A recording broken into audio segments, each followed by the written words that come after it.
क्रांति की शुरुआत जो है वो दूसरों से उम्मीद रखकर नहीं होती है। क्रांति की शुरुआत होती है खुद क्रांति बनने से।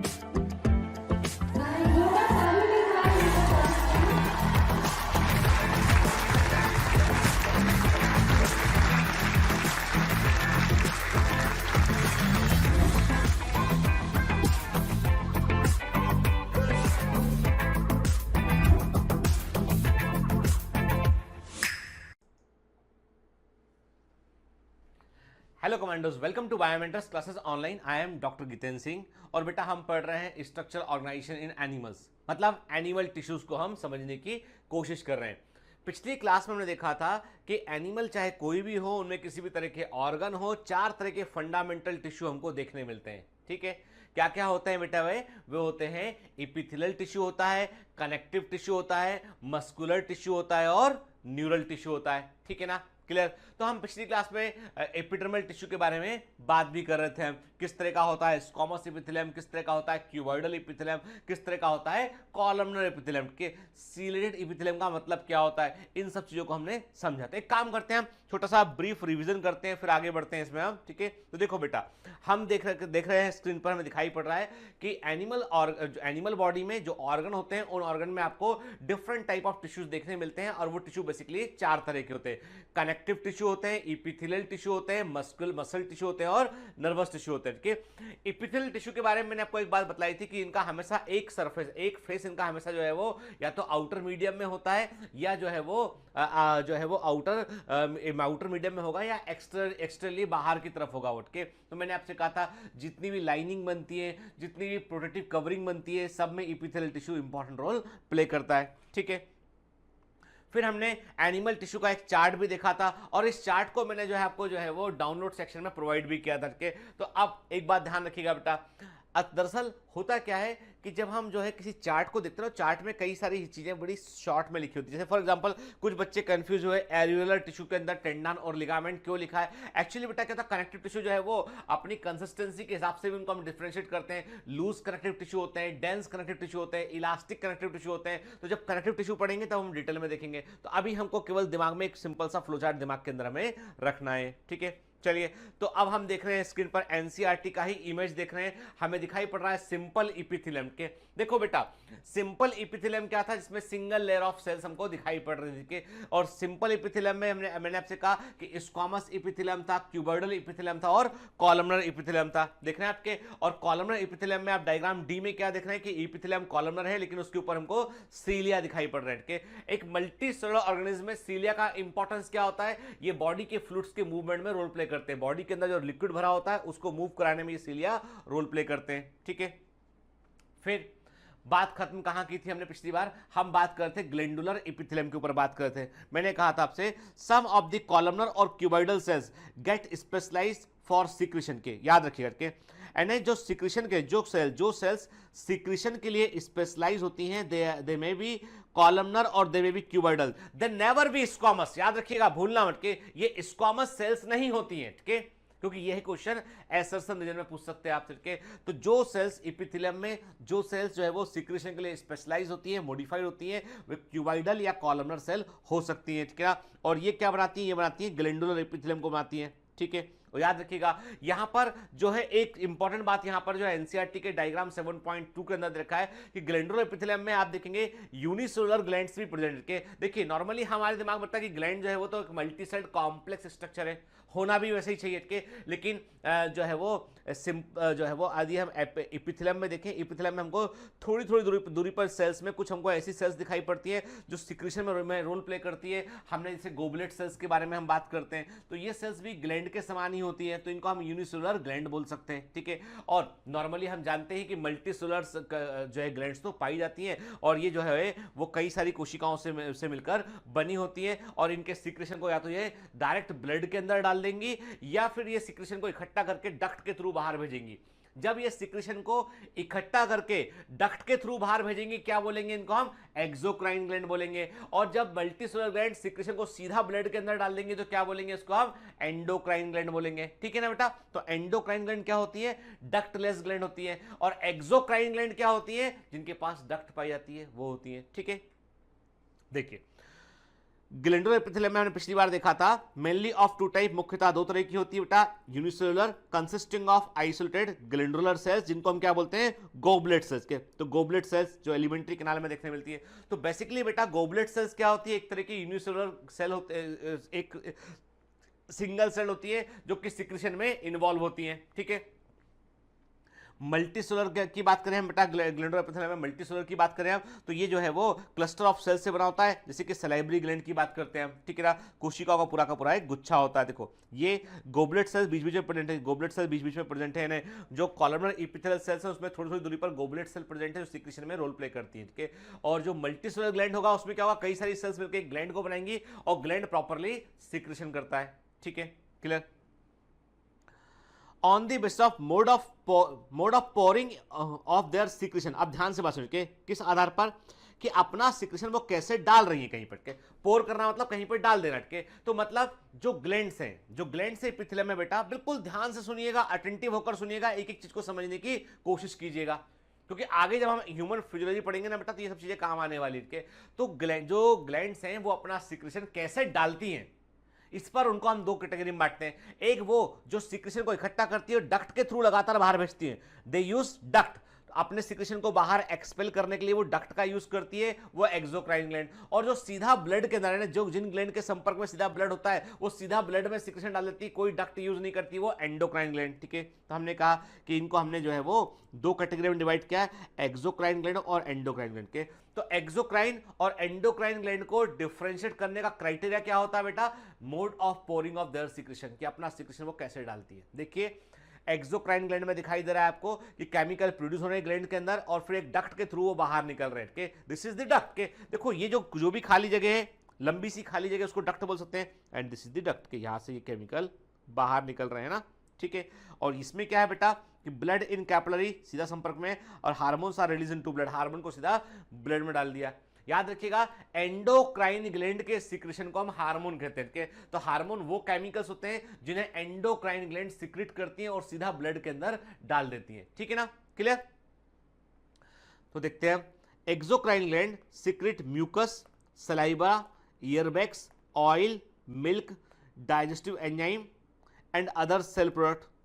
These products are released through duct or tubes, IMP, ठीक है। देखो बेटा एक्सोक्राइन ग्लैंड का सिक्रेशन क्या क्या है, ध्यान से बात सुन के, एक एक वर्ड इंपॉर्टेंट है यहाँ पे। एक्सोक्राइन ग्लैंड का सिक्रेशन क्या है, वो है म्यूकस के, एंड बॉडी में जहां कहीं भी म्यूकस रिलीज होता है के, चाहे नजल म्यूकोसा बोलते हैं हम, नजल म्यूकोसा बोलते हैं कि नाक के अंदर जो म्यूकस निकलता है नजल म्यूकोसा है वो, ठीक है। गैस्ट्रिक म्यूकोसा जो स्टमक के अंदर जो एसिड से प्रोडक्शन के प्रोटेक्शन, जो स्टमक है उसमें एसिड से सुरक्षा देने के लिए स्टमक की इनर लेयर जो होती है उस पर भी म्यूकस लेयर होती है, कि बड़ी थिक म्यूकोसा होती है, गैस्ट्रिक म्यूकोसा बोलते हैं, ठीक है। तो जहां जहां भी म्यूकस प्रेजेंट है वहां जो है वो एक्सोक्राइन ग्लैंड रोल प्ले कर रही होती है बेटा, ठीक है। फिर सलाइवा, जो भी हमारी सलाइवरी ग्लैंड्स हैं, हम बात करें चाहे सबलिंगुअल ग्लैंड की बात करें, सबमैंडिबुलर ग्लैंड की बात करें, पैरोटिड ग्लैंड की बात करें, तो जो भी हमारी बक्कल कैविटी में सलाइवरी ग्लैंड्स हैं, they all are exocrine glands, ठीक है। ईयर बैक्स, कान के अंदर जो बैक्स होता है वो भी एक्सोक्राइन सिक्रेशन होता है, ठीक है ना। ऑयल के जो हमारी सिबेशियस ग्लैंड जो हमारी जो है सिबेशियस ग्लैंड जो सीबम या ऑयल रिलीज करती है, उनके बारे में हम बात करें के, तो वो भी क्या होता है, वो भी एक तरह का हम क्या कहते हैं, एक तरह का जो है वो एक्सोक्राइन ग्लैंड का ही एग्जांपल है के। फिर याद रखिएगा जो मिल्क है, मेमोरी ग्लैंड्स हैं, that also comes into the exocrine gland category के। डाइजेस्टिव एंजाइम होते हैं, चाहे पेंक्रियास की बात करें हम, के पेंक्रियास का जो भाग डाइजेस्टिव एंजाइम को रिलीज करता है वो एक्सोक्राइन पार्ट होता है उसका, ठीक है, क्लियर। फिर इन कंट्रास्ट इसके विपरीत endocrine gland do not have duct, endocrine gland में डक्ट नहीं होती है, their products are called hormones, very very important. तो हार्मोन्स बेटा क्या होते हैं, hormones are basically the product of endocrine gland के। हार्मोन वास्तव में एंडोक्राइन ग्लैंड के जो है उत्पाद होते हैं, प्रोडक्ट होते हैं। दे में बी प्रोटीनियस, दे में बी नॉन प्रोटीनियस, के ये स्टेरॉइड से बने हो सकते हैं, ये प्रोटीन से बने हो सकते हैं, दे में be various type of chemicals, क्या।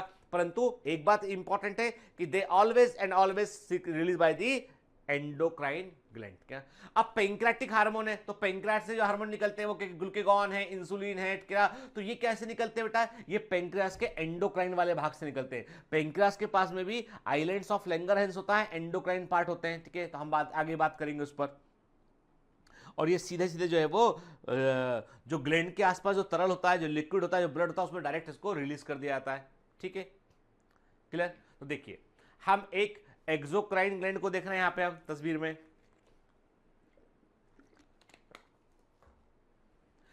आपको सिक्रेटरी सेल दिखाई पड़ रही है। ये सिक्रेटरी सेल अपना सिक्रेशन यहां छोड़ देंगे इसके, और ये सिक्रेशन फाइनली इस डक्ट से ये बाहर निकल जाएगा। ठीक है ना, क्लियर? तो ये क्या है, एक्सोक्राइन ग्लैंड है। फिर एक्सोक्राइन ग्लैंड के भी टाइप होते हैं, वेरी वेरी इंपॉर्टेंट, का एनसीईआरटी में नहीं है पर एग्जाम में पूछा जाता है बेटा के टाइप होते हैं। मैंने आपसे कहा कि the types of exocrine gland की हम बात करें बेटा तो देखिए जो सिक्रेटरी पोर्शन है, सिक्रेटरी पोर्शन और जो डक्ट के जो ऊपर देख रहे हैं बेटा, ये this is the duct, this is the duct and this is the secretory portion.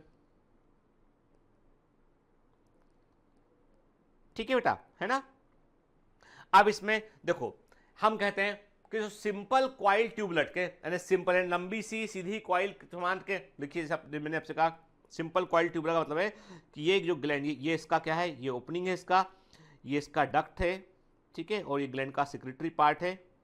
ये ग्लैंड का, मैंने कहा ये ग्लैंड का सिक्रेटरी पार्ट है ना? जगह का में से थोड़ा सा घूम गया इसके।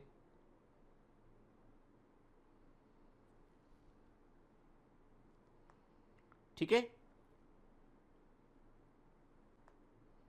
तो ये क्या हो गया बेटा, ये सिंपल क्वाइल ट्यूबलेट के, ये एक्सोक्राइन ग्लैंड का सिंपल क्वाइल ट्यूबलेट टाइप है। एग्जांपल इसका क्या है, स्वेट ग्लैंड, जो स्वेत ग्रंथियां हैं, स्वेट ग्लैंड है, वो कैसे है बेटा, वो इसका एग्जांपल है। ठीक है, दिस इज फॉर जिपमर के, याद रखिएगा। तो सिंपल क्वाइल ट्यूबलर हमको एक्सोक्राइन ग्लैंड कहां देखने मिली, स्वेट ग्लैंड उसका एग्जांपल है। ठीक है, और यदि आप जब बात करते हैं कंपाउंड एसिनर, ये वर्ड यूज करते हैं हम मेमोरी ग्लैंड के लिए, जब मेमोरी ग्लैंड पढ़ेंगे तब इस पर बात करेंगे। तो कंपाउंड एसिनर, ठीक है, इसका मतलब क्या है?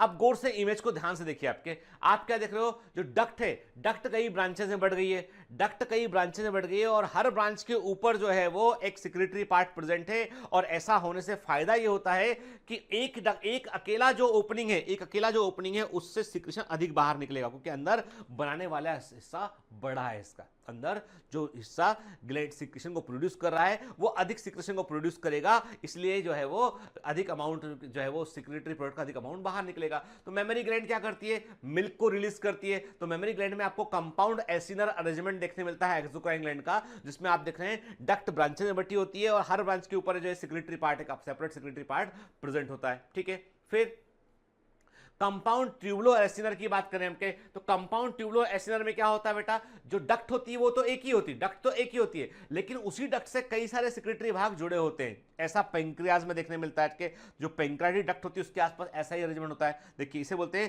Compound tubulo acinar, compound tubulo acinar कहते हैं। इसमें क्या देखा आपने, देखो डक्ट है, गौर से देखिए क्या, ये जो मेन डक्ट, ये जो मेन डक्ट है ये एक ही है बेटा, है ना? ठीक है ना?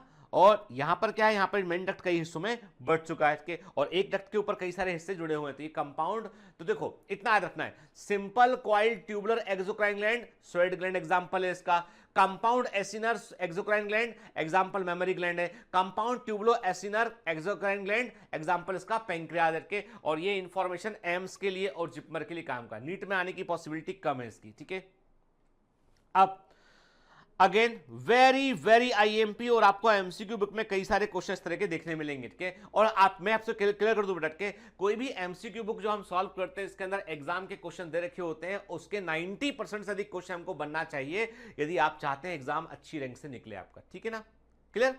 तो ऐसा नहीं है कि हम केवल जो है वो एनसीईआरटी के आसपास ही घूमकर जो है बात खत्म कर दें, हमको रेंज ऑफ क्वेश्चन तो कवर करना पड़ेगा। भले ही हम थ्योरी में जो है वो जो एनसीईआरटी पूरा उसको हम फॉलो करते हुए बिटवीन द लाइन पढ़ते हुए चले आ गए हम, लेकिन रेंज ऑफ क्वेश्चन कवर करने के लिए कुछ चीजें हमें एक्स्ट्रा पढ़नी पड़ेंगी बेटा। ठीक है, क्लियर? तो अब बात कर रहे हैं हम exocrine gland and there secretion type. देखिए बेटा, अब कोई एक्सोक्राइन ग्लैंड कैसे सिक्रेशन रिलीज करती है, हाउ इट दिस रिलीजेस, क्या इसके आधार पर वो तीन तरह की होती है। मीरोक्राइन ग्लैंड होती है, एपोक्राइन होती है और हेलोक्राइन ग्लैंड होती है। ठीक है, कोई भी एक्सोक्राइन ग्लैंड जो है वो अपना सिक्रेशन किस प्रकार से रिलीज करती है, उसके सिक्रेशन को बनाने के दौरान क्या प्रोसेस घटती है, वो इंपॉर्टेंट चीज है। और उसी आधार पे 3 तरह की होती है। जो मीरोक्राइन ग्लैंड होती है बेटा, उनमें जो एक्सोक्राइन ग्लैंड की जो सेल होती है ना, वो सेल सिंपली केमिकल को बाहर सिक्रेट करती है, सिंपली केमिकल को बाहर सिक्रेट करती है। धीमे धीमे उसकी सेल मेम्ब्रेन के थ्रू केमिकल बाहर निकलता है और केमिकल एक कैविटी में इकट्ठा होता है और फिर वो प्रोडक्ट को बाहर रिलीज कर दिया जाता है। ठीक है, मतलब ये है कि जो मीरोक्राइन ग्लैंड होती है बेटा, उनके सिक्रेशन में सेल का कोई भी हिस्सा टूटता नहीं है। एंड सेल जो है वो अपना इंटैक्ट, यानी सेल बिकम्स इंटैक्ट, वो रिमेन इंटैक्ट। जो कोशिका होती है, सेल होती है, वो हमेशा इंटैक्ट बनी होती है और उसमें से कोई भी चीज डैमेज नहीं होती है। उसकी मेम्ब्रेन के थ्रू जो है केमिकल बाहर रिलीज होते रहते हैं और वो इकट्ठे होकर बाहर सिक्रेशन बन जाते हैं। ये हो गई मीरोक्राइन ग्लैंड। और मीरोक्राइन ग्लैंड का एग्जाम्पल क्या है? Sweat gland. ठीक है, अब एपोक्राइन ग्लैंड क्या होती है बेटा? एपोक्राइन ग्लैंड का मतलब यह होता है कि ऐसी ग्लैंड में होता है ये कि जो सिक्रेशन अंदर बनता है उसको बाहर निकालने के में दिक्कत का सामना करना पड़ता है सेल को, क्योंकि सेल उसको बाहर निकालेगी लेकिन सेल मेम्ब्रेन के थ्रू बाहर नहीं निकल पाता वो। तो सेल क्या करती है? सेल मेम्ब्रेन का एक हिस्सा, सेल का एक हिस्सा, छोटा सा हिस्सा तोड़ देती है। इसके सेल जो है वो एक छोटा सा हिस्सा तोड़ देती है, रप्चर कर देती है और छोटा सा हिस्सा टूट के जो है वो सिक्रेशन में बाहर आता है और उसके पीछे पीछे सिक्रेशन बाहर निकल आता है। ठीक है, जैसे होता ना, आपने कभी देखा होगा कि हम क्या बोल रहे हैं, आपसे कह रहे हैं कि देखो बेटा, जो समझिए अभी के जो मीरोक्राइन ग्लैंड थी उसने क्या किया, उसने अपना सिक्रेशन जो है वो थ्रू मेम्ब्रेन उसने सिक्रेशन बाहर निकाल दिया। ठीक है, लेकिन जो एपोक्राइन ग्लैंड थी, उस एपोक्राइन ग्लैंड को अपना सिक्रेशन उसको बाहर निकालना है, पर प्रॉब्लम यह है कि वो सेल मेम्ब्रेन के थ्रू बाहर नहीं निकाल पा रही है। तो क्या किया उसने अपना एक हिस्सा तोड़ दिया, तोड़ के इसको अलग कर दिया उसने। ठीक है, और सिक्रेशन को फिर जो है इसके साथ में सिक्रेशन को उसने बाहर निकाल दिया, सेल का एक हिस्सा तोड़ के अलग कर दिया उसने मेम्ब्रेन का, सिक्रेशन बाहर निकल गया और मेम्ब्रेन को दोबारा से रिक्रिएट कर लिया। ठीक है, ये हो गई है एपोक्राइन ग्लैंड। क्या होता है? Pinched off portion of cell in the secretion, के सिक्रेशन के अंदर आपको सेल का टूटा हुआ एक हिस्सा मिलेगा। क्या किया सेल ने कि सेल ने एक हिस्सा, जैसे फॉर एग्जांपल मैं आपसे कहता हूं बेटा, अगेन मैं वाटर बॉटल का ही यूज कर रहा हूं कि इसका अब ये से इसके अंदर से वाटर को बाहर निकालना है मान लो हमें, तो क्या किया हमने इसका ढक्कन निकाल के अलग कर दिया। This is the different portion के, अब अंदर से अब चीजें बाहर निकल सकती है। बिल्कुल वैसी क्या करती है बेटा, जो ग्लैंड होती है, जो एक्सोक्राइन ग्लैंड होती है, एपोक्राइन ग्लैंड होती है, एपोक्राइन ग्लैंड में सेल का एक हिस्सा टूटता है, टूटकर वो हिस्सा सिक्रेशन के अंदर चला जाता है और जैसे ही हिस्सा टूटता है तो अंदर का जो सिक्रेटरी मेटेरियल है वो पूरा बाहर निकल आता है एक बार में। ठीक है, और फिर दोबारा से मेम्ब्रेन रिक्रिएट हो जाती है। ठीक है, तो इसका मतलब यह हुआ कि जो एपोक्राइन ग्लैंड का सिक्रेशन होता है उसमें सेल के टूटे हुए हिस्से भी हमको देखने मिलते हैं। ठीक है ना, क्लियर? एग्जांपल इसका है मेमोरी ग्लैंड। ठीक है, फिर होलोक्राइन ग्लैंड क्या होती है? होलोक्राइन ग्लैंड ऐसी होती है जिसके अंदर सिक्रेशन इकट्ठा होता रहता है और सिक्रेशन से वो सेल फुल भर जाती है, उसके बाद वो पूरी की पूरी सेल बाहर निकल जाती है। ठीक है, पूरी की पूरी सेल बाहर निकल के रप्चर कर जाती है, पूरी सेल बाहर निकल के रप्चर कर जाती है। इसका मतलब ये कि सेल का एक हिस्सा टूटकर फिर सिक्रेशन बाहर निकलेगा, सेल जीवित रहेगी ऐसा नहीं, यहां पे सेल पूरी की पूरी बाहर निकल आती है। ठीक है, तो हम क्या बोलते हैं उसको? हम उसको होलोक्राइन ग्लैंड बोलते हैं। अब देखिए ध्यान से, और होलोक्राइन ग्लैंड का एग्जांपल क्या होता है? सेबेसियस ग्लैंड, जो ऑयल ग्लैंड है, सेबेसियस ग्लैंड है, वो इसका एग्जांपल होती है, जिन्हें ऑयल ग्लैंड भी कहते हैं।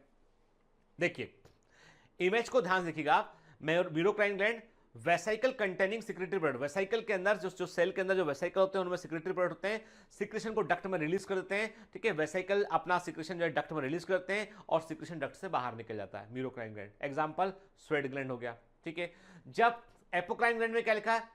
Secretary product stored in the cell, secretory product जो है वो सेल के अंदर ही इकट्ठे होते हैं, they store inside the cell, के वो अलग से वेसाइकल में इकट्ठे नहीं, वो सेल के अंदर ही इकट्ठे हैं। के pinch off portion of cell in the secretion, तो सेल को जब कोई अपने सिक्रेशन को बाहर निकालना है तो एक हिस्सा टूट के उसका बाहर निकल जाता है। एग्जांपल इसका क्या है? इसका एग्जांपल होता है मेमोरी ग्लैंड। ठीक है बेटा, इसका एग्जांपल क्या है? Memory gland.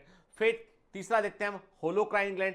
होलोक्राइन ग्लैंड में क्या होता है कि the cell shed into the duct, पूरी की पूरी सेल डक्ट के अंदर बाहर रिलीज कर दी जाती है। सेल के अंदर सिक्रेशन इकट्ठा होता है और सेल जो है कितने किसी हिस्से को तोड़ती नहीं है, बाहर सरफेस से केमिकल रिलीज नहीं कर पाती है, बल्कि पूरी सेल बाहर निकालती है और उसके पीछे पीछे एक रिप्लेसमेंट सेल उसको रिप्लेस कर देती है। यानी जो सेल ने सिक्रेशन बनाया वो टूट के बाहर निकल, वो सेल पूरी की पूरी बाहर निकल गई और उसकी जगह पर रिप्लेसमेंट सेल आ जाती है। ये होलोक्राइन सिक्रेशन है, सेबेसियस ग्लैंड में देखने मिलता है। तो ये तीनों जो है वो कम से कम 3 या 4 बार जिपमर के अंदर मैच करने को पूछा गया बेटा। एम्स के अंदर ऑलरेडी क्वेश्चन पर आया हुआ है। ठीक है, और पहले ऑल इंडिया पीएमटी में ये क्वेश्चन बड़े फ्रीक्वेंटली पूछे जाते थे कि अभी हाल ही में नीट में हालांकि नहीं पूछा गया, लेकिन 2-3 साल में, पर पॉसिबिलिटी ये क्वेश्चन रिपीट होगा और ये क्वेश्चन आएगा बेटा, संभावना है इसकी। जब मैं कहता हूं संभावना है मतलब है संभावना, याद रखना बेटा के एग्जाम में आते हैं क्वेश्चन, इसलिए जो है वो एकदम अलर्ट रहा कीजिए उस चीज के लिए, ठीक है। तो समझ गए। अब कोई पूछता है आपसे एक्सोक्राइन ग्लैंड क्या होती है, एंडोक्राइन ग्लैंड क्या होती है, हम आंसर दे सकते हैं। कोई पूछता है आपसे कि जो है वो, कोई पूछता है आपसे बताइए हमको कि जो है सिंपल क्वाइल ट्यूबुलर का मतलब क्या है, कोई पूछता है कंपाउंड एसिनर ग्लैंड का मतलब क्या है, कंपाउंड ट्यूबुलो एसिनर का मतलब क्या है, क्या उसके एग्जांपल है, ये भी हम बता पाएंगे। कोई पूछता है एपोक्राइन ग्लैंड क्या होती है, एंडोक्राइन होलोक्राइन ग्लैंड क्या होती है, मीरोक्राइन ग्लैंड क्या होती है, ये भी हम बता पाएंगे, ठीक है ना बेटा। एग्जांपल याद रखिएगा, मैं पूछूंगा डीपी में क्वेश्चन दूंगा, ठीक है। अब आते हैं एंडोक्राइन ग्लैंड पे के। एंडोक्राइन ग्लैंड जो होती है they are very very important, क्योंकि इनके सीक्रेशन को हम हार्मोन्स कहते हैं, और हार्मोन जो होते हैं वो बॉडी के केमिकल कोऑर्डिनेशन और इंटीग्रेशन में इंपॉर्टेंट रोल प्ले करते हैं।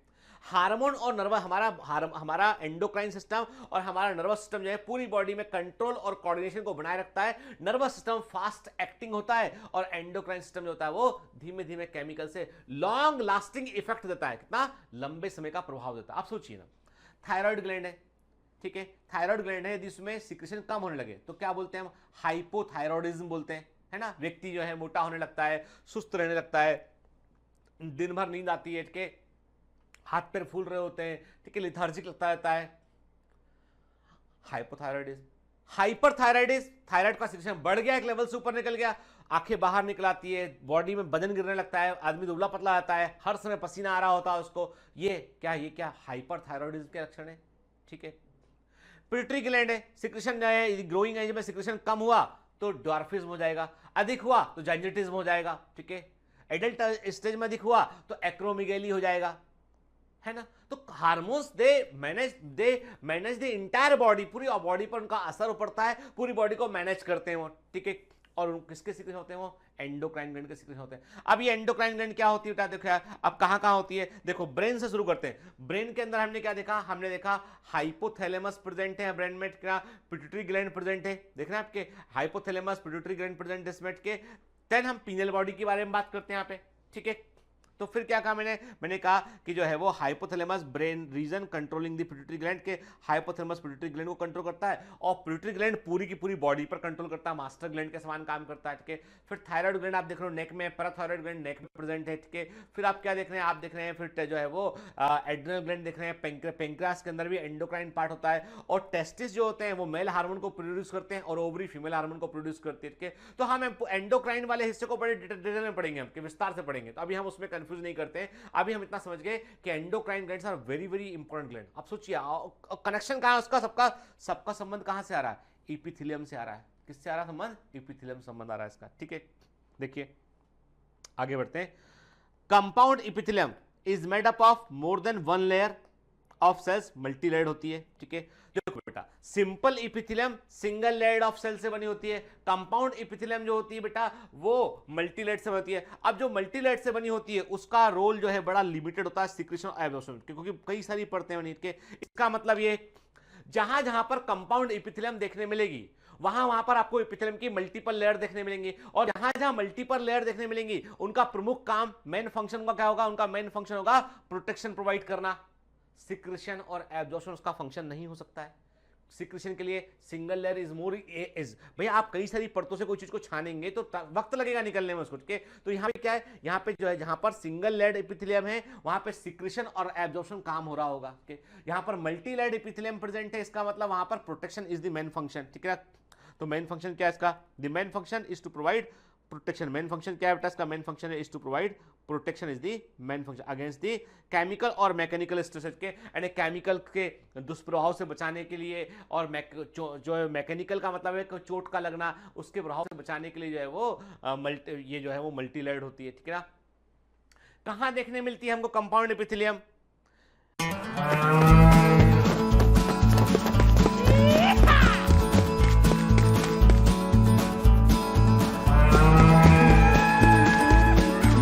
Hi, sorry to disturb you in between lecture. But it's important to inform you. You should download BioMentors app from Google Play Store. We need your support, so please take subscription to become an official commando of BioMentors. Bye bye. Continue your lecture. cover the dry surface of the skin. तो हमारी जो skin होती है बेटा, इसमें हम देखते हैं कि इसमें भी स्ट्रेटम कॉर्नियम हुआ के, तो हम बात करते हैं कि जो है वो स्ट्रेटम, तो देयर आर डिफरेंट लेयर्स क्या, तो हम कहते हैं कि स्ट्रेटम कॉर्नियम हुआ, स्ट्रेटम जो है वो ल्यूसिडम हुआ, ग्रेनुलोसम हुआ, स्पाइनोसम हुआ, स्ट्रेटम मल्पीजी हुआ, ठीक है। These are the sequence of layer जो हमको देखने मिलता है, मल्टीपल लेयर एपिथेलियम के यहाँ पर देखने मिलती है, ठीक है। Most surface of buccal cavity, हमारे मुंह का जो कैविटी का नम सरफेस है वहां भी मल्टी कंपाउंड एपिथेलियम होता है। फेरिंग्स के अंदर कंपाउंड एपिथेलियम होता है। Inner lining duct of salivary gland की डक्ट का इनर लाइनिंग वो भी कंपाउंड एपिथेलियम होता है। पैंक्राटिक डक्ट में भी कंपाउंड एपिथेलियम होता है, ठीक है। तो अब देखो बेटा, जो एग्जांपल है ना, ये एग्जांपल बड़े बड़े इंपॉर्टेंट है, ठीक है, तो भूलना नहीं है, ठीक है। तो फिगर देख रहे हैं हम 7.3 कंपाउंड एपिथेलियम का फिगर देख रहे हैं बेटा, यहाँ पे मल्टी लेयर्ड सेल्स दिखाई पड़ रही हैं, ठीक है। तो कंपाउंड एपिथेलियम कहां कहां पाई जाती है, तो एग्जांपल बिल्कुल नहीं भूलना, हमारी बॉडी की स्किन के ऊपर प्रेजेंट है, ठीक है। कहां प्रेजेंट है, इसके अलावा बक्कल कैविटी की नम सरफेस, जो इनर नम सरफेस है वहां प्रेजेंट है, फिर फेरिंग्स में प्रेजेंट है। Inner lining duct of the salivary gland की जो डक्ट है उनकी इनर लाइनिंग में कंपाउंड एपिथेलियम प्रेजेंट है, और पैंक्राटिक डक्ट में भी कंपाउंड एपिथेलियम होती है, ठीक है। आपको बता दूं मैं, ये जो एक लाइन है ना बेटा, जो एग्जांपल लिखे ना, ये एग्जाम में पूछ लिए जाते हैं, और हमको लग सकता है पता नहीं कहां से क्वेश्चन पूछ लिया, कुछ नहीं पूछा, ये सब एनसीईआरटी में ऑलरेडी मेंशन है, और ये पूरी लाइफ काम आएगा, जब मेडिकल में पहुंच जाओगे तब भी वहां काम आएगा, ये कोई एपिथेलियम का टाइप तब भी आपको याद रखने पड़ेंगे, ठीक है। तो एक बार फिर से पढ़ के यही याद करने की कोशिश करते हैं। कंपाउंड एपिथेलियम में कई सारी परतें होंगी, इसका एग्जाम्पल क्या है बेटा, इसका एग्जाम्पल है वो है नंबर 1 बॉडी स्किन, नंबर 2 क्या हो गया बेटा, बक्कल कैविटी की इनर मोस्ट सरफेस, नंबर 3 क्या हो गया इसमें, फेरिंग्स, नंबर 4 क्या हो गया, inner lining of duct of salivary gland की डक्ट की इनर लाइनिंग, और लास्ट एग्जांपल क्या होगा इसका, पैंक्राटिक डक्ट, ठीक है, क्लियर। देखो आप स्ट्रेटम कॉर्निया, मैं आपको बोल रहा था ना कि स्किन में कई लेयर होती है, तो मैं इसको ऐसे याद रखता था, इसको मैं क्या मुझे मेडिकल इंटरेस्ट में से याद है, CLGSM, ठीक है ना, बाहर से अंदर की ओर, ठीक है। Stratum corneum, stratum lucidum, stratum granulosum, stratum spinosum, और स्ट्रेटम जो है वो मेलपीजी के, तो स्ट्रेटम वेसल जो होता है उसको स्ट्रेटम मेलपीजी भी कहते हैं, इसको स्ट्रेटम मेलपीजी भी, इसको हम मेलपीजी भी इसको हम कहते हैं, ठीक है, क्लियर। तो हम देख रहे हैं ऐसा हमारी स्किन में मल्टीपल लेयर होता है। अब होता है स्ट्रेटम कॉर्नियम जो होता है, ये बेसिकली इसमें क्रेटिन जमा होता है अधिक मात्रा में, ऊपर की लेयर क्रेटिन जमा होता है और वो डेड लेयर के रूप में होती है, this is almost the dead layer, इसका अपर सरफेस हमेशा डेड होता है, ठीक है। आप एक काम करते हैं, एक टेबल बना के हम नोट कर लेते हैं, और आलस मत करो यार, नोट कर लोगे तो अच्छा रहेगा बेटा, के वैसे तो आप क्या, आप स्मार्ट लोग हैं, आप स्क्रीनशॉट खींचेंगे, बाद में जब नोट्स बना रहे होंगे तब आप उसको नोट कर लेंगे, मुझे उसमें भी कोई आपत्ति नहीं है कि आप स्क्रीनशॉट ले लीजिए, बाद में जब नोट्स बनाते तब उसको नोट कर लीजिए। पर मेरा कहना का पॉइंट ये बेटा कि यदि हम कोई चीज को हाथ से कर नहीं देखेंगे, कोई नोट्स को खुद से नहीं बनाएंगे ना, तो हमको याद करने में दिक्कत होगा, ठीक है। एक बार आप खुद से लिख लेंगे ना तो कभी नहीं भूलेंगे उसको, यकीन मानिए, ठीक है। तो हम 2 कॉलम आके बना लिए यहाँ पे, एक सिंपल एपिथेलियम, दूसरे में कंपाउंड एपिथेलियम। पहला पॉइंट लिखा हमने यहाँ पे सिंपल एपिथेलियम में, it consist of single layer of cells, ये कोशिकाओं की एक परत से बनी होती है। कंपाउंड एपिथेलियम में it consist of more than 1 layer of cells, ये कोशिकाओं की एक से अधिक परतों से बनी होती है, ठीक है। Simple epithelium, all the cells rest on the basement membrane के। असल में एपिथेलियम, जिस सरफेस के ऊपर एपिथेलियम की पूरी सेल्स अरेंज होती है उसे हम बेसमेंट मेम्ब्रेन कहते हैं, ठीक है। अब ये बेसमेंट मेम्ब्रेन क्या होती है हम आगे डिटेल में पढ़ेंगे, अभी तक सुन लीजिए कि देयर इज अ सरफेस जिसके ऊपर एपिथेलियम की सेल अपने आप को अरेंज करेंगी, उसे बेसमेंट मेम्ब्रेन कहते हैं। तो चूंकि सिंगल लेयर होगी तो हर सेल बेसमेंट मेम्ब्रेन में प्रेजेंट होगी, ठीक है।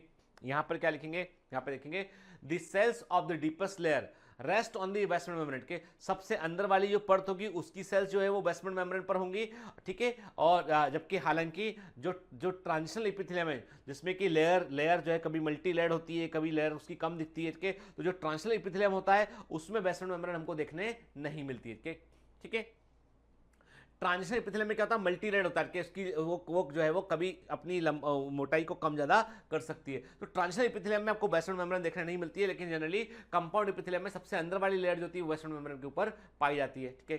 फिर सिंपल एपिथेलियम आते हैं, it cover the most surface when there is little wear and tear के। तो जनरली क्या where there is little wear and tear, मतलब हमेशा सिंपल एपिथेलियम आपको सिक्रेशन और एब्जॉर्प्शन वाली जगह पर देखने मिलेगी, मतलब किसी ट्यूब के अंदर, डक्ट के अंदर जहां पे सिक्रेशन होगा वहां प्रेजेंट होगी, वहां पे उससे डैमेज होने का खतरा कम होता है उसको के, जहां पे बियर एंड टियर डैमेज का खतरा कम होता है, वहां पे सिंपल एपिथेलियम आपको देखने मिलेगी। और सिंपल एपिथेलियम का मेन काम क्या होता है, सिक्रेटरी, एब्जॉर्प्टिव और प्रोटेक्टिव फंक्शन के, यानी बेसिकली इसका मेन काम होता है सिक्रेशन करना, एब्जॉर्प्शन करना, और साथ साथ में ये प्रोटेक्शन भी प्रोवाइड करती है, अप टू लेस डैमेज, कम डैमेज में प्रोटेक्शन ये प्रोवाइड करती है। जबकि कंपाउंड एपिथेलियम में क्या बोलते हैं, हम कहते हैं it cover the surface where constant wear and tear takes place. हमेशा कंपाउंड एपिथेलियम वहां देखने मिलेगी जहां पे लगातार चोट लगने की संभावना अधिक होती हो, जहां पर डैमेज होने की संभावना अधिक होती हो, इसलिए कंपाउंड एपिथेलियम मेनली जो है प्रोटेक्टिव फंक्शन की होती है, मुख्यतः वो सुरक्षात्मक फंक्शन की होती है। क्लियर?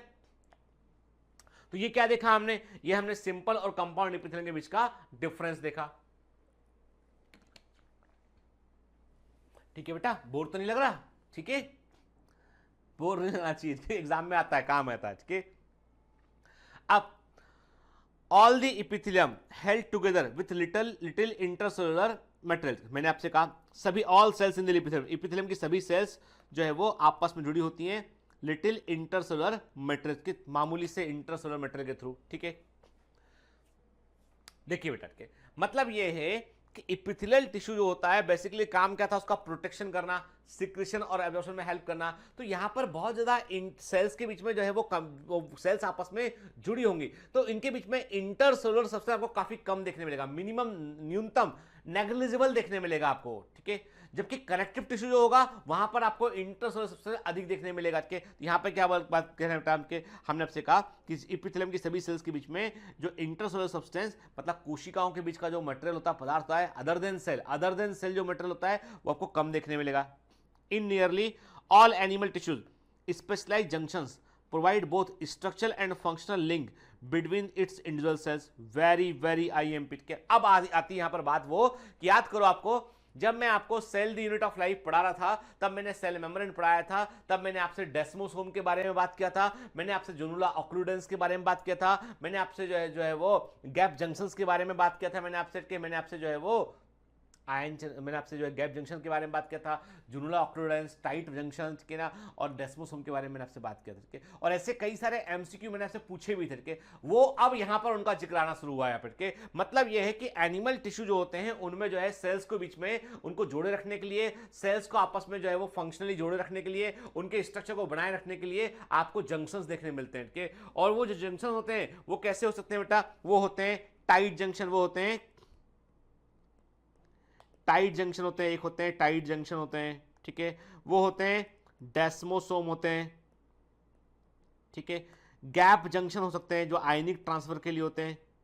ठीक है, देखो ध्यान रखिए, फंक्शनल लिंक के, फंक्शनल लिंक मतलब जैसे गैप जंक्शन है, तो गैप जंक्शन क्या करता है, सेल्स के बीच में आयनिक ट्रांसपोर्ट में हेल्प करता है, तो it's basically A functional link. जबकि टाइट जंक्शन जो होता है सेल के स्ट्रक्चर को जोड़ के रखता है, चिपका के रखता है, तो बेसिकली वो स्ट्रक्चरल लिंक हो गया वो। ठीक है, देखिए ना, हम देख रहे हैं, आपको दिखाई पड़ रहा है, गौर से देखिए करके, ये सेल्स के बीच में यहाँ पे हमने क्या किया, हमने बनाया सेल्स को जोड़े ताकि सेल्स अलग अलग ना हो जाए। दिस इज दी, ठीक है, ये आप देख रहे हैं सेल में ये जुड़ा हुआ है। ये क्या चीज़ बेटा, ये है डेस्मोसोम को ये शो कर रहा है। ठीक है, फिर जो आयनिक ट्रांसपोर्ट के लिए एक ओपनिंग दिखाई पड़ रही है हमें, ये क्या है, ये गैप जंक्शन को शो कर रहा है, this shows the gap junction के। फिर हम क्या देख रहे हैं कि सेल्स को जो है मजबूती से जो है वो सेल्स आपस में आसपास के बैकग्राउंड में मजबूती से जुड़ी रहे, सेल टूट के एकदम से बाहर ना निकल जाए, तो वहाँ पे हमको जो है स्ट्रॉन्ग जो है वो कुछ अटैचमेंट पॉइंट दिखाई पड़ रहे हैं जो कि टाइट जंक्शन को रिप्रेजेंट करते हैं। तो एक एक करके देखते हैं। देखिए क्या देख रहे हैं, हम देख रहे हैं टाइट जंक्शंस कैसे होते हैं, these are the tight junctions. क्या हम देख रहे हैं, ये टाइट जंक्शंस। ठीक है, यहां पर क्या होता है बेटा, देखो आप जो ब्लू दिखाई पड़ रहा है, जो आपको नीला हिस्सा दिखाई पड़ रहा है, जो ब्लू हिस्सा आपको दिखाई पड़ रहा है, this is the membrane, this is the cell membrane. ये जो है मेम्ब्रेन है। ठीक है, और इस मेम्ब्रेन को, दोनों सेल्स की मेम्ब्रेन को आपस में जोड़कर रखने का काम कर रहा है कौन, टाइट जंक्शन के। अब टाइट जंक्शन इसको जोड़कर रखने का काम करने के लिए कुछ विशेष तरह के प्रोटीन का यूज करता है। ठीक है, स्पेसिफिक प्रोटीन यूज करता है, एनसीईआरटी में उसको मेंशन नहीं किया गया, परंतु हमको मालूम होना चाहिए there are some specific protein जिनका इस्तेमाल करता है टाइट जंक्शंस। तो देखो ये प्रोटीन का जैसे होता ना कि आप कोई चीज को जैसे जोड़ना है, फॉर एग्जांपल कि मुझे इन सारे पेपर्स को जोड़कर रखना था, मैंने क्या किया, मैंने एक स्टेपल लगा दिया, देखा देयर इज अ स्टेपल, दिख रहा है आपको, ठीक है, मैंने एक स्टेपल लगा दिया, स्टेपल के लगाने पे क्या हुआ कि ये पूरा हिस्सा जुड़ गया पूरा का पूरा, ठीक है ना बेटा। समझ लीजिए आपकी tight junction is like staple, staple के समान है। और स्टेपल क्या है, जो मैंने स्टेपल लगाया, ये जो स्टेपल मैंने लगाया इसके अंदर, ये किससे बना है, ये मेटल से बना हुआ है ना, मेटलिक स्टेपल दिख रहा है आपको, मेटलिक स्टेपल लटके। तो यहां पर क्या है, यहां पर प्रोटीन के स्टेपल लगे हुए लटके, तो प्रोटीन ने क्या किया, मेम्ब्रेन के बीच में एक स्टेपल लगा दिया। अब ये प्रोटीन क्या है, ये प्रोटीन है ऑक्लूडीन, ये प्रोटीन है ऑक्लूडीन, ऑक्लूडीन, ठीक है, क्लाउडीन, कैडरीन, ठीक है, ये तीन three are the very very important. क्या होता है बेटा, ऑक्लूडीन, क्लाउडीन, जो है कैडरीन के, ऑक्लूडीन, क्लाउडीन, कैडरीन आर दी प्रोटीन जो कि ऐसे जो है वो स्टेपल जैसा रिबेट के समान, जीन्स में रिबेट लगा होता है, पेपर्स में स्टेपल लगा होता है, उसके समान ये काम करते हैं, क्योंकि ये बनाते हैं टाइट जंक्शंस को, ठीक है, क्लियर। देखिए ध्यान से ना कैसे बना है, यानी आप देख रहे हैं सेल मेम्ब्रेन दिखाई पड़ रही है आपको, और उसके बीच में आप देख रहे हैं कि जो है वो आपको प्रोटीन कॉम्प्लेक्स दिखाई पड़ रहे हैं जो कि स्टेपल के समान, ये these are the protein complex के, इन्हें क्या, ये क्या बना रहे हैं, ये बना रहे हैं टाइट जंक्शन को बना रहे हैं, ठीक है ना बेटा। इमेज को देखो बेटा, जो लिखा है ना वो तो एक ही लाइन लिखी है एनसीईआरटी में, लेकिन उस एक लाइन के लिए हमको इमेजेस को समझना पड़ेगा ताकि बात समझ में आए। मैं आप में से कई सारे लोगों के साथ एक चीज होती है, वो एक लाइन को याद करते हैं, याद करने के बाद उन्हें लगता है कि अब काम पूरा हो गया, मेरा सिलेबस पूरा हो गया। Let be clear one thing बेटा, ठीक है, आप पूरा एनसीईआरटी वर्ड टू वर्ड रट लेंगे तो भी नीट का पेपर नहीं बनता है, ठीक है, क्योंकि क्यों नहीं बनता हुआ नीट का पेपर में आपसे वो एनसीईआरटी के कुछ पैराग्राफ से थोड़ा घुमा के चीज पूछ लेता है कई बार, ठीक है ना, पूछेगा भाई आपसे आसपास, इसलिए always focus on conceptual clarity, ठीक है, कॉन्सेप्ट को क्लियर कीजिए, चीजों को रटिए मत, रटने से काम नहीं बन सकता है, ठीक है, रटने से काम नहीं बनेगा, ठीक है। अभी हाल ही में एक बच्चे ने क्वेश्चन किया कि सर एमबीबीएस क्या वाकई इतना टफ है कि हम खबर सुनते हैं कि कॉलेज में डिप्रेस हो गया, किसी ने ऐसा हो गया, किसी ने वो कर लिया के, तो मैं कहता हूं बेटा एमबीबीएस जो है वो लड्डू नहीं है कि आपने नीट निकाली, पहुंचे कॉलेज में, अच्छा आप आ गए, नीट निकाल के आप आए, बहुत अच्छी बात है, आप नीट का महान एग्जाम निकाल के आए, आपके लिए डिग्री बेटा तैयार रखिए, कैसे नाम लिखूं मैं, सर ये नाम लिख दीजिए, ठीक है, डिग्री तैयार, आप आ जाना, घूमते फिरते आप है ना, अभी पूरा 5 साल तुम कैंटीन में गुजारो, बढ़िया जो है रात को पार्टी करो, डिस्को जाओ, पब जाओ, ठीक है, और जो है दिन भर कैंटीन में बैठकर समोसा खाओ, ठीक है, एमबीबीएस लड्डू है, मिल जाएगा बाद में, इस गलत फहमी में मत रहना, ठीक है। एमबीबीएस जो है वो स्कूल से भी भयंकर चीज है, ठीक है, जैसे स्कूल में था ना, स्कूल में आपसे बोलते हैं प्रैक्टिकल करो, ये लिखो, वो लिखो, ये वाला होमवर्क, वो वाला असाइनमेंट, क्या फिर मैडम बोलती है ऐसा भी होगा, प्रैक्टिकल भी होगा, तुम आए क्यों नहीं प्रैक्टिकल में, कि तुम एब्सेंट क्यों हो गए थे, मम्मी से बुलाओ, पापा को बुलाओ, इसको आप 10 टाइम मैग्नीफाई कर लीजिए, ठीक है। उसके बाद जो अगला जो लेवल बनेगा ना, मतलब एक बिग स्कूल का लेवल, प्रोफेसर बोलेगा कॉलेज में क्यों नहीं आए, कल कहां थे, एब्सेंट क्यों थे, अटेंडेंस शॉर्ट क्यों हो रही है, सुनेगा भी नहीं, क्योंकि प्रोफेसर अपने आप में बड़ा डॉक्टर है, उठ के he is a big shot doctor, तो सुनेगा भी नहीं आपकी, आप कोई भी सोर्स की हम किसी से कहलवा दें, कुछ करवा दें, पास करवा दें, वो भी नहीं लगेगा वहां। तो मतलब ये कि पढ़ने के अलावा कोई ऑप्शन ही नहीं है। अंदर जाने के बाद आपको लगेगा कि अरे बाप रे, ये तो हम और बड़े स्कूल के अंदर आ गए हैं। बोलेगा बेटा अब ये करना पड़ेगा, यदि मनुष्य का जीवन बचाना है, ह्यूमन लाइफ के साथ में आपको जो है वो जस्टिस करना है, तो यू शुड नो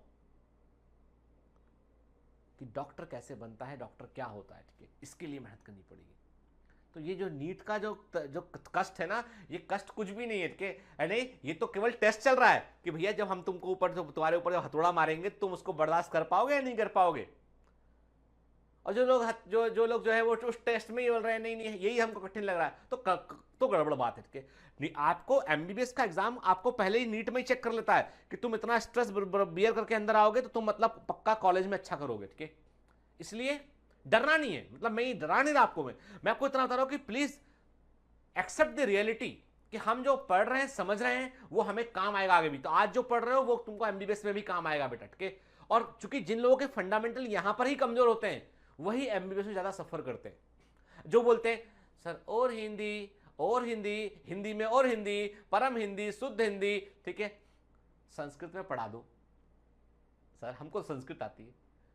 तो बेटा मेडिकल कॉलेज में सिर्फ इंग्लिश होती है, एक लेक्चर जो है वो समझने के लिए 6 महीना लगता है कि 6 महीने बाद समझ आता है कि पहला लेक्चर क्या बोला गया था इसमें, ठीक है। तो हिंदी को लेकर वो भी विशेष प्रेम ना पालें आप, ठीक है। दूसरा इसके अलावा ये है कि इसलिए जो है ये जो पूरा प्रोसेस का हिस्सा है नीट की तैयारी, और ये आपको वहां पे ले आके कॉलेज में सही पोजीशन में स्टैंड करता है। इसलिए प्लीज वर्क हार्ड, घबराना नहीं है पढ़ने से। एनसीईआरटी चलना नहीं होती है, पूरा 100% कवर कर रहा हूं मैं कि आपको एक बात ध्यान रखना है कि जो बता रहे हैं उसको दिमाग से समझकर अच्छे से रखना है, और ये सोच के चलना है कि मैं हमेशा ये मानता हूं कि मेरा हर कमांडो एक पोटेंशियल डॉक्टर है और वो बनेगा, 100% बनेगा, कि सिलेक्ट होगा। कि टाइम फ्रेम हमारे अलग अलग हो सकते हैं कि कोई लास्ट ईयर सिलेक्शन हो गया, किसी का इस साल हो जाएगा, किसी ने थोड़ा सा मान लो कोई बैड लक रहा तो चलो 1 साल बाद होगा, लेकिन होगा सिलेक्शन जरूर। के वो टाइम फ्रेम वेरी कर सकते हैं पर मंजिल वेरी नहीं करेगी, ठीक है। चलिए तो हम देख रहे हैं टाइट जंक्शन क्या होते हैं, तो इसमें हमने देखा इसको, ठीक। देखिए आप है ना, हम क्या देख रहे हैं, अब हम बात करते हैं बेटा जुनुला एडहेरेंस के। हम देख रहे हैं जुनुला एडहेरेंस या एडहेरेंस जंक्शन को देख रहे हैं यहाँ पे। तो देखिए आप के यहाँ पर क्या देख रहे हो आप, यहाँ पर भी प्रोटीन का बड़ा सा जाल बना हुआ है। हम देख रहे हैं विनकुलिन प्रोटीन, कैटानिन प्रोटीन, क्या ये सब जुड़ के जो है वो सेल्स के मेम्ब्रेन को आपस में मजबूती से जोड़ रखे। तो दिस इज जुनुला एडहेरेंस। एडहेरेंस मतलब एडहेर करने वाला जोन जहां पर सेल एडहेर कर गई है, जुनुला एडहेरेंस। जुनुला मतलब जोन, एडहेरेंस मतलब यहाँ पे सेल चिपक गई है, जुड़ गई है आपस में, ठीक है, क्लियर।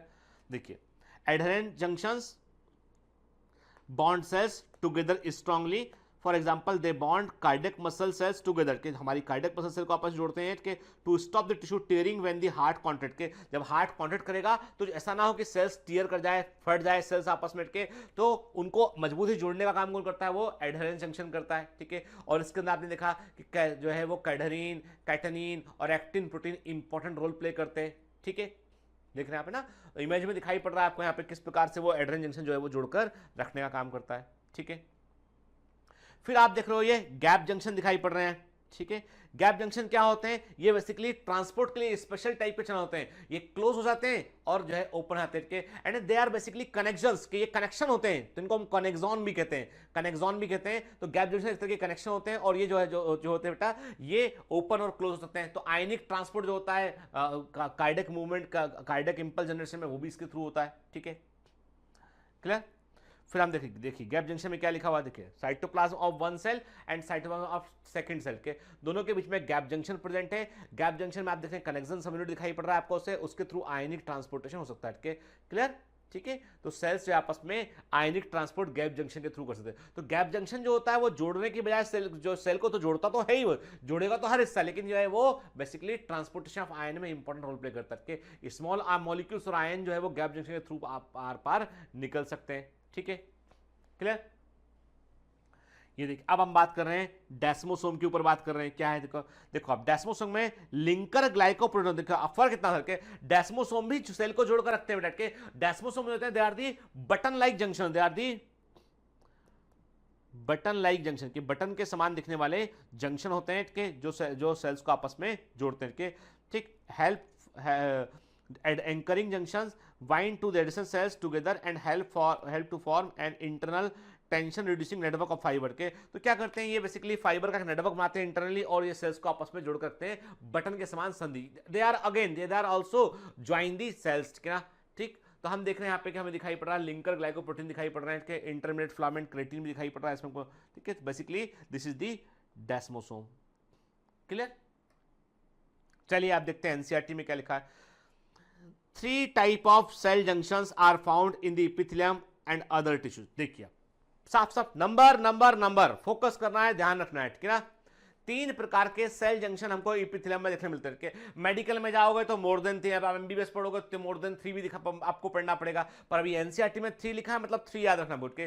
3 तरह के आपको जो है वो सेल जंक्शंस इपिथेलियम टिश्यू में देखने मिलेंगे, वो है टाइट जंक्शन, एडहरिंग जंक्शन और गैप जंक्शन, के टाइट जंक्शन, एडहरिंग जंक्शन और गैप जंक्शन। के टाइट जंक्शन क्या काम करते हैं, they help to stop substances from leaking across a tissue, के एक टिश्यू के आर पार कोई सब्सटेंस बाहर लीक ना कर जाए उसको रोकते हैं, और सेल्स को मजबूती से जोड़कर रखते हैं के they help to stop substances from leaking across the tissue के। तो मतलब एक टिश्यू जो है उसमें जो टाइट जंक्शन है, मैंने आपसे कहा ये एक सेल है एक सेल है, इनके बीच में टाइट जंक्शन होगा तो अंदर जो टिश्यू के अंदर जो केमिकल भरे हुए हैं कि जो भी कैविटी में यहाँ जो भी केमिकल रहे वो केमिकल यहाँ से बाहर ना निकल जाए के, तो क्या क्या टाइट जंक्शन है इन दोनों हिस्सों को मजबूती से जोड़ दिया। तो क्या बोल रहा है आपसे वो कि इससे टिश्यू से कोई केमिकल लीक करके बाहर ना चला जाए, ठीक है ना, क्लियर।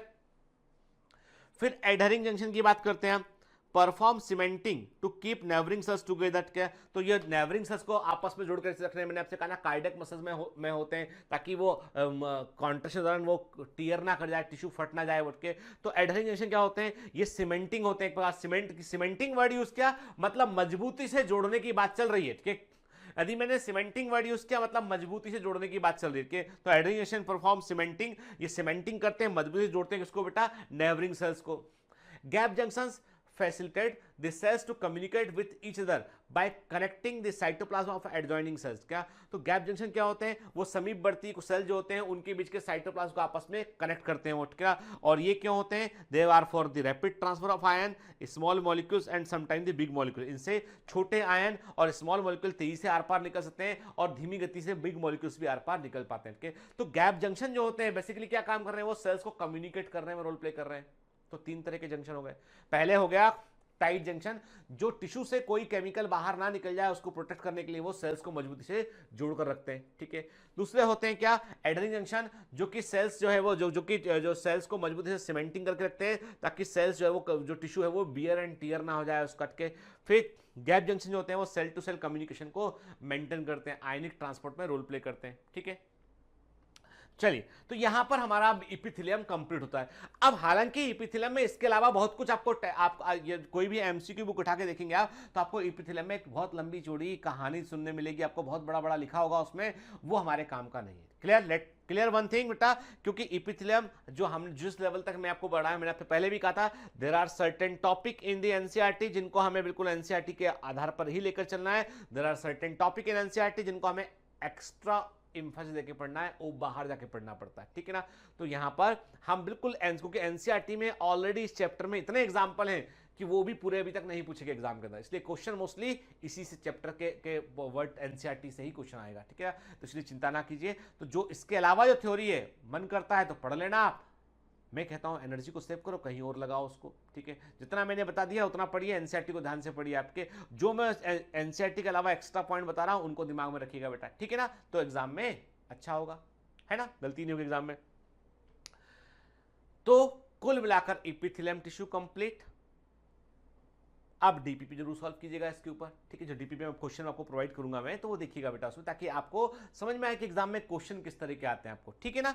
चलिए पढ़ते रहिए बेटा, मेहनत करते रहिए और ऑल द बेस्ट। एक मैसेज जो लिखा आप ध्यान से पढ़िए, क्या अच्छा मैसेज लिखा है इसमें, never let small minds convince that your dreams are too big. के हमें कई सारे बच्चे हमेशा बोलते हैं कि सर, हमसे अक्सर जो है वो ये कहते हैं, लोग घर में रिश्तेदार कहते हैं तुमसे कि यार मेडिकल तुम्हारे बस का नहीं, तुम मेडिकल नहीं कर पाओगे, क्या तुम्हारे बस का नहीं, तुम्हारे कितने नंबर आए, 300 नंबर आए, 400 नंबर आए, तुम नहीं कर पाओगे मेडिकल, तुम्हारे बस का नहीं, ठीक है। अरे महंगा है कोर्स, अपन लोग नहीं कर सकते, अपने बस की नहीं है, ठीक है। नहीं तुम्हारे बस की नहीं बेटा, तुम कहां पढ़ते हो, तुम नहीं खेल लिया मेडिकल। तो ये छोटे दिमाग के जो लोग होते हैं ना, वो आपको हमेशा जो है आपके सपने को वो नीचे दिखाते हैं, तोड़ने की कोशिश करते हैं उसको, ठीक है। याद रखिएगा, ठीक है। Never let small minds convince you that your dreams are too big. के छोटे दिमाग के लोगों को इस बात का यकीन अपने आप मत दिलाने दो कि आपके सपने बहुत ज्यादा बड़े हैं, आप उन्हें पूरा नहीं कर पाएंगे। सिर्फ आपको तय करना है अपनी बाउंड्री, अपनी सीमाएं आपको तय करना है कि आप कितना आगे जाना चाहते हैं, क्या देख पाते हैं, क्या आप देख पाते हैं, क्या आपका विजन है, वो आपको तय करना है, दूसरा तय नहीं करेगा वो चीज। All the best.